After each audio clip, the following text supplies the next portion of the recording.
Yo estoy planteando que esto debe discutirse en las universidades, porque este es un problema de debido proceso.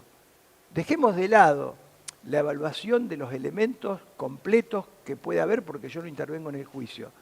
Pero lo que ha dejado traslucir la prensa, lo que ha dejado visualizar la transmisión de las distintas audiencias, comprometen principios básicos de un Estado de Derecho y llevan a poder plantear juicio de vialidad debido proceso constitucional como un tema de interés en la discusión docente y para nuestros propios estudiantes. Y le voy a dar un ejemplo que no implica comprometer opinión con el fondo del asunto. Principio de inocencia. Estamos escuchando que el imputado debe probar su inocencia. Principio de inocencia y onus probandi. En una facultad de Derecho, a alguien que dijera esto, obviamente no pasa la materia. En segundo lugar, problema de admisibilidad de la prueba. La prueba en un juicio oral debe incorporarse oportunamente y debe un tribunal imparcial valorar no solo la validez, sino la pertinencia de esa prueba. Yo no puedo traer prueba por la ventana en un alegato, pero esto es una cuestión de examen de grado universitario. Es decir, que usted lo desaprueba. Como docente... Pero por supuesto, no solo lo desapruebo, si la repetición de, vamos a llamarlo por ahora, equívocos o ignorancia de derecho es tan grande, le sugiero que estudie en otra facultad, arquitectura u otra carrera, pero no me parece que sea la vocación para un alumno que cometa tantos errores. Dejemos de lado que esa prueba traída por la ventana no tenga ninguna incidencia en la resolución del caso respecto de la vicepresidenta, porque no representan nada. Por el contrario, comprometen seriamente a otros funcionarios y a otros empresarios que tienen que ver con otra gestión de gobierno.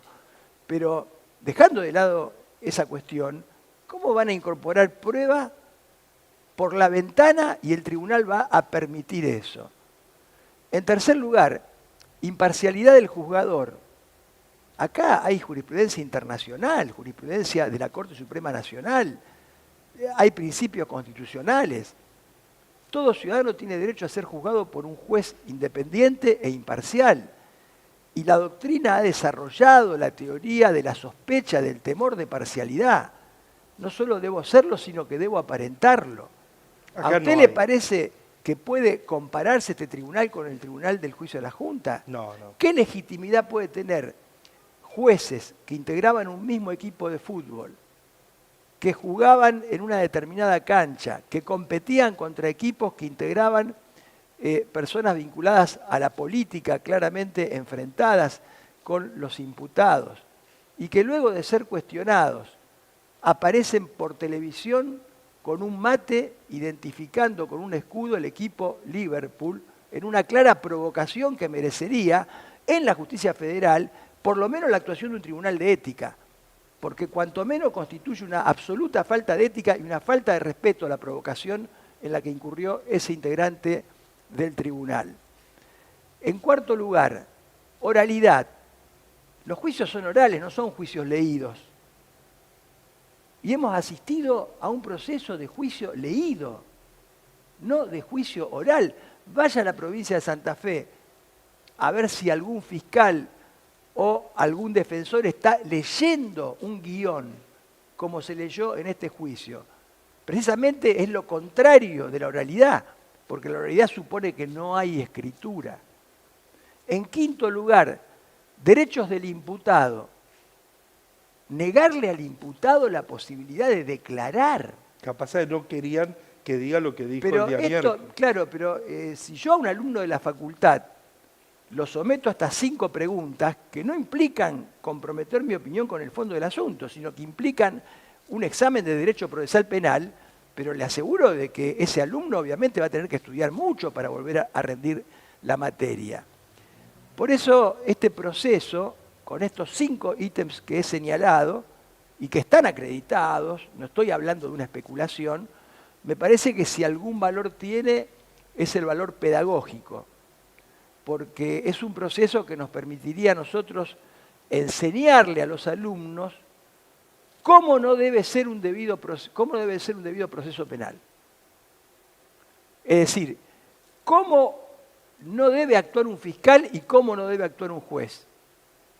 Enseñarles cómo un fiscal, y en alguna medida el tribunal, que esperemos que corrija esto en la sentencia, pueden esforzarse tanto como para que el juicio sea fulminado de nulidad, porque verdaderamente este proceso, con solamente estas cuestiones que tienen que ver con garantías que hacen fundamentalmente la principal garantía, que es la del juicio previo, el debido proceso constitucional, este proceso no puede sostener ningún tipo de validez.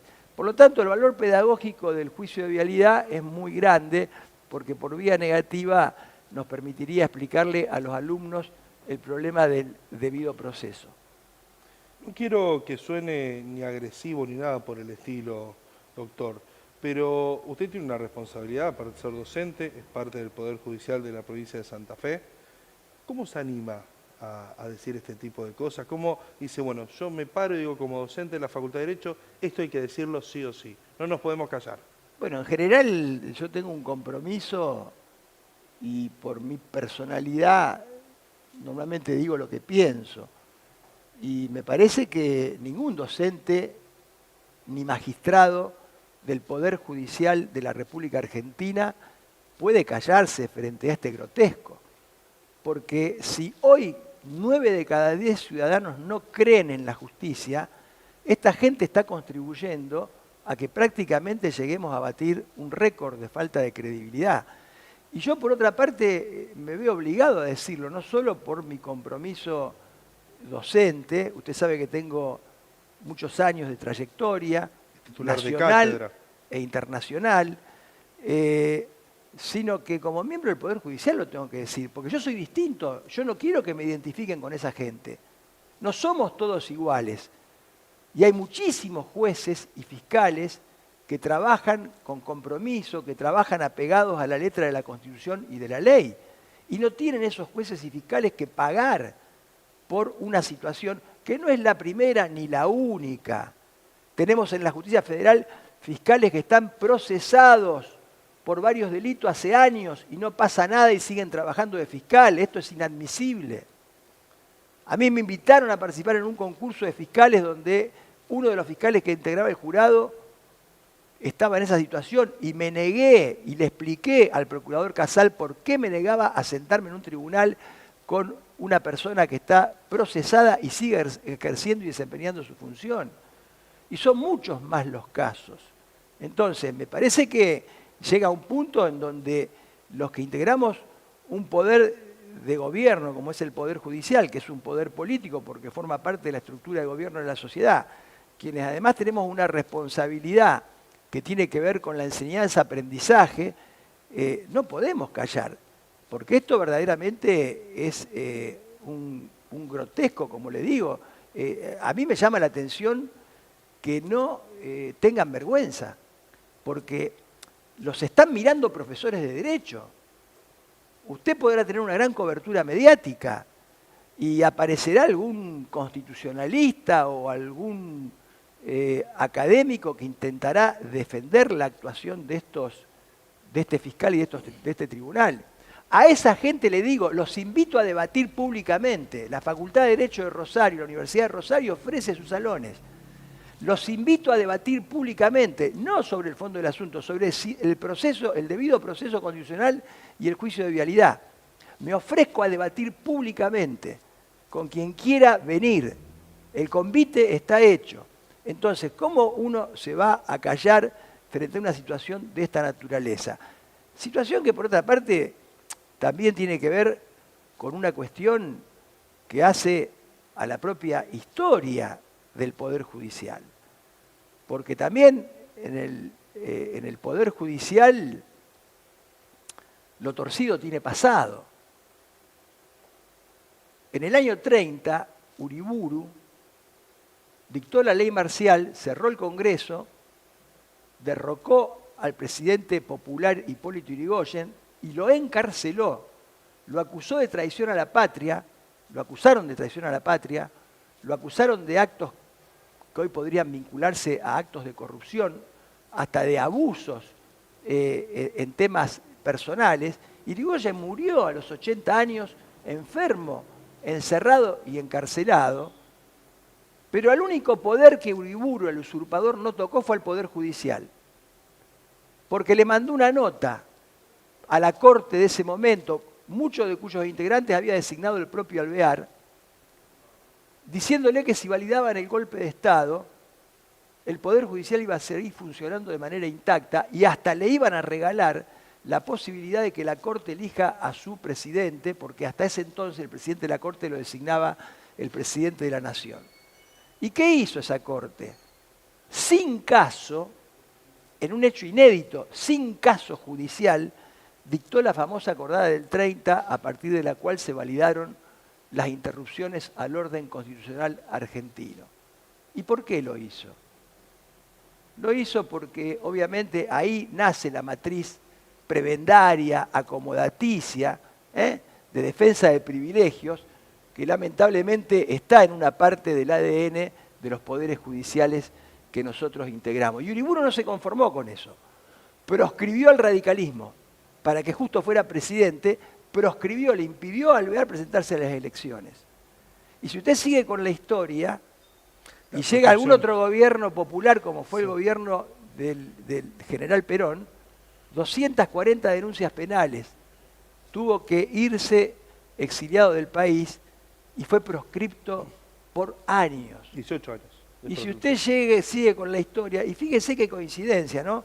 Siempre el delito y la sospecha de delito y la denuncia y la proscripción está del lado de dirigentes políticos que tratan de ampliar ciudadanía, que tratan de ampliar derechos, nunca están del otro lado, nunca están del lado de los que comprometen el patrimonio nacional, de los que reducen el empleo, de los que reducen las posibilidades de bienestar de nuestra gente.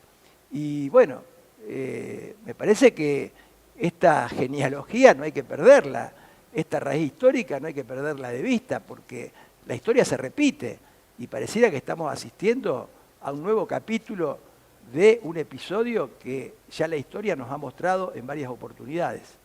Luciani solicitó 12 años de prisión y inhabilitación perpetua para el ejercicio de funciones públicas. 12 años que no son casuales, son los 12 años donde Néstor Kirchner y Cristina Fernández de Kirchner gobernaron el país, ¿no? 4 de Néstor y 8 de Cristina Fernández de Kirchner. En esta inhabilitación para ejercer cargos públicos, ¿hay una posibilidad de proscripción de Cristina? Es la mayor figura con mayor caudal de votos por parte del oficialismo. Sí, no hay duda que si se le impusiera inhabilitación para ejercer cargos públicos, quedaría proscripta. Esto sin ningún tipo de dudas. Lo que ocurre es que este proceso me parece que va a tener otras instancias, va a perdurar en el tiempo y tal vez a alguien le resulte funcional tener a la vicepresidenta sometida durante años, porque este es otro problema de la justicia federal. Claro, esto va a durar. No puede ser que un juicio sea... cuando a los jueces nos pagan tarde el sueldo, las asociaciones de magistrados enseguida salen con un reclamo. Ahí tomamos noción de la dimensión temporal. Ahora, después, cuando un juicio dura 5, 7, 8, 10 años, pareciera que tenemos un síndrome de alienación temporal, o sea, que da lo mismo.